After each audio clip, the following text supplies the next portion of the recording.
জয় নিতাই, জয় গৌর হরি বল। জয় নিতাই, জয় গৌর হরি বল।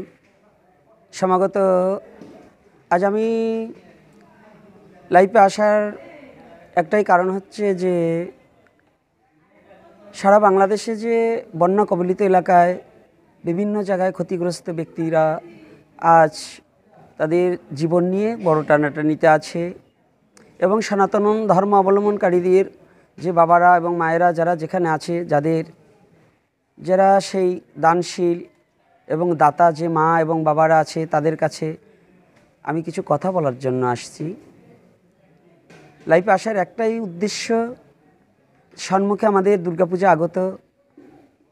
তার আগেই আমাদের বাংলাদেশে যেভাবে বন্যা কবলিত এলাকাগুলোতে মানুষের হাহাকার চিৎকার, এই দুর্গাপূজার আগে যদি এমন করে মানুষের প্রাণেই যদি আঘাত চিৎকার হাহাকার থাকে, মাকেও পুজো করতে হবে।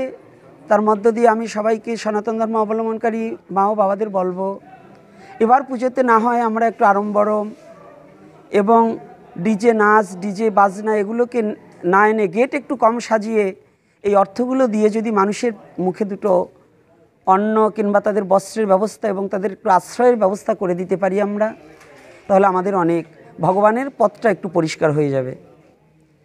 তো আমি সমস্ত সনাতন ধর্ম অবলম্বনকারীদের কাছে অনুরোধ করব, আগামী দুর্গাপুজোতে যে অর্থটা আমরা অনেক ব্যয় করব, সেই অত অর্থ ব্যয় না করে আড়ম্বরম গেট পুজোতে কিছু অর্থ খরচ করতে হবে এবং বিভিন্ন ধরনের বাজনা প্যান্ডেলের দিকে খরচ না করে এই অর্থটাকে আমরা যদি মানব সেবার দিকে ব্যয় করতে পারি, তাহলে হয়তো আমাদের জীবনে কিছু পরিপূর্ণতা হবে। পুজো করতে হবে, নিজের স্বধর্মকেও রক্ষা করতে হবে এবং মানব ধর্মকেও রক্ষা করতে হবে। এ দুটোই আমাদের কর্তব্য। যে ধর্মে জন্মগ্রহণ করেছি সে ধর্মকে রক্ষা করা এবং মানব ধর্মকে রক্ষা করা, এ দুটোকেই কোনোটা ছেড়ে কোনোটাকেই রাখা, একটা ফেলে আর একটা রাখবো, এটা কিন্তু ধর্ম নয়। তো দুটো ধর্মকেই, হিন্দু মুসলমান বৌদ্ধ খ্রিস্টান নয়।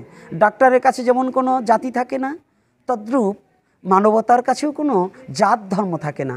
আজ যারা অসহায় হয়ে পড়েছে, যারা বন্যা কবলিত এলাকায় আছে, তাদের চিৎকার শুনে একটু আমরা এগিয়ে যাব।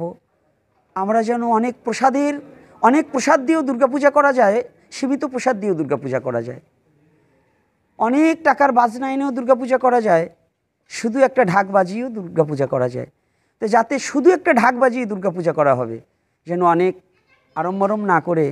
রাষ্ট্রীয় পরিস্থিতিতে আমি অনেকের কাছে আর একটা প্রার্থনা করতে চাই, সম্মুখে আমাদের জন্মাষ্টমী গোস্বামী মতে আগামী মঙ্গলবারে। অনেকে নিউজ আসছে, অনেকে জন্মাষ্টমী পুজো করবো না, অনেক করবো না। না, এটা বন্ধ করা যাবে না। আমাদের পূজা উদযাপন সমস্তই করবো, নামযজ্ঞও চালিয়ে যেতে হবে। যারা ভাবছেন নামযজ্ঞ করবো না, রাষ্ট্রীয় গোলযোগ, না, কেন করবো না? নামযজ্ঞ করতে হবে এবং আমরা অসহায়ের পাশেও দাঁড়াবো। দুটো ধর্মই আমাদের রক্ষা করতে হবে। যাদের যেমন যতটুকু শক্তি আছে সেই শক্তির হাতটা বাড়িয়ে দিয়ে আমরা নিজের স্বধর্মকেও প্রতিপালন করব এবং মানব ধর্মকেও এগিয়ে নিয়ে যাব। এই উদ্দেশ্যে আমার আজকে লাইভে আসা। আমি সমস্ত সনাতনী মা ও বাবাদের কাছে আমি অনুরোধ করব, আমরা হয়তো অন্য বছর 10,000 টাকা দামের যে শাড়ি কিনি, সেইবার অন্তত 5,000 টাকা দামের শাড়ি কিনবো। যে 2,000 টাকা খরচ করি, সেইবার 1,000 টাকা খরচ করব। তথাপিও কিছু এই অসহায় ব্যক্তির কাছে আমরা একটু যাই, তাদের হাতে খালি হাতটাকে ফিরিয়ে না দিয়ে কিছু হাতে দিয়ে আমরা মানব ধর্মকে রক্ষা করি। আমরা ভগবানের সৃষ্টিকে রক্ষা করার জন্য এগিয়ে যাব। ভগবানের সৃষ্টিকে রক্ষা করবে, কিন্তু একটা মাধ্যম প্রয়োজন আছে। সেই মাধ্যমটা যেন আপনি আমি সবাই হতে পারি। পরস্পর বাঙালি যারা অসহায় হয়ে পড়ে আছে, যারা আজ অভাবে অনটনে দিন কাটছে, তাদের পাশে যেন আমরা পরস্পরে গিয়ে যেন সবার কাছে গিয়ে আমরা একটু সহযোগিতার হাত বাড়িয়ে দিতে পারি, এই আশা ব্যক্ত করছি। আমি আর দীর্ঘায়ু করব না আলোচনা, কিন্তু সবাই আমার এই ভিডিও এবং এই লাইভটা যে যেখান থেকে দেখবেন, যে যেখান থেকে দেখছেন এবং এই ভিডিওটা মিডিয়ায় যারা দেখবেন, তাদের কাছে আমি বারংবার করজোরে অনুরোধ করছি, এবার হয়তো আনন্দটাকে একটু কমিয়ে করে দিয়ে আমরা যেন অসহায় ব্যক্তির পাশে একটু দাঁড়াতে পারি, যেন আমরা মানব ধর্মটাকে এগিয়ে নিয়ে যেতে পারি। আমরা সবাই এই আশা ব্যক্ত করলাম এবং আমি সবার কাছে অনুরোধ জানালাম, সবাই যেন নিজের স্বধর্মটাকে প্রতিপালন করে এবং মানব ধর্মকে এগিয়ে নিয়ে যাব। এই আশা ব্যক্ত রেখে এখানেই আলোচনা সমাপ্ত করছি। জয় নিতাই, জয় গৌর হরিবোল, জয় শ্রী রাধে রাধে।